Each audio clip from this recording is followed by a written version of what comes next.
হাজার বছর আগে পৃথিবীতে ছিল এক ভয়ঙ্কর বাদশা। তার নাম ছিল ফেরাউন। সমতাই ছিল তার অহংকার। সে মানুষকে বানিয়েছিল দাসকরত, নির্মম অত্যাচার। তার আদেশে তৈরি হতো বিশাল স্থাপনা।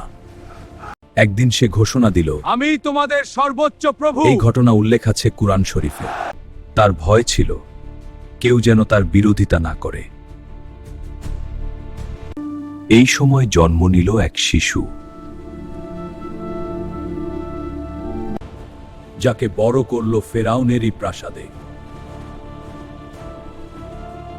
তিনি হলেন হযরত মুসা আলাইহি ওয়াসাল্লাম। আল্লাহ এক, তুমি নও প্রভু।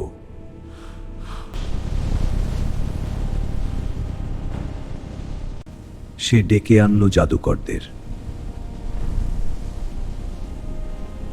কিন্তু মুসা আলাইহিস সালামের মুজিজা সবাইকে হতবাক করল। জাদুকররাও ঈমান আনলো আল্লাহর উপর। তবুও সে ফিরল না।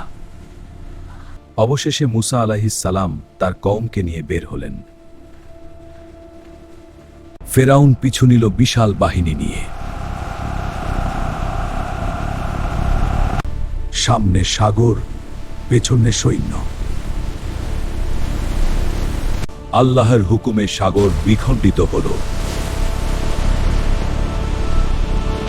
মুমিনরা পার হয়ে গেল নিরাপদে। অহংকার তাকে ঠেলে দিল মৃত্যুর পথে। ঢেউ গ্রাস করল ফেরাউনকে। শেষ মুহূর্তে সে ঈমানের কথা বলল, কিন্তু তখন আর সময় ছিল না। আজ তার দেহ শিক্ষা হয়ে রয়েছে ইতিহাসে। সমতা চিরস্থায়ী নয়, অহংকারের শেষ ধ্বংস। ক্ষমতা চিরস্থায়ী নয়, সত্য সর্বদা জিতবে। এমন শিক্ষামূলক গল্প পেতে এখনই সাবস্ক্রাইব করো। তুমি জানবে পরবর্তী গল্পের রহস্য।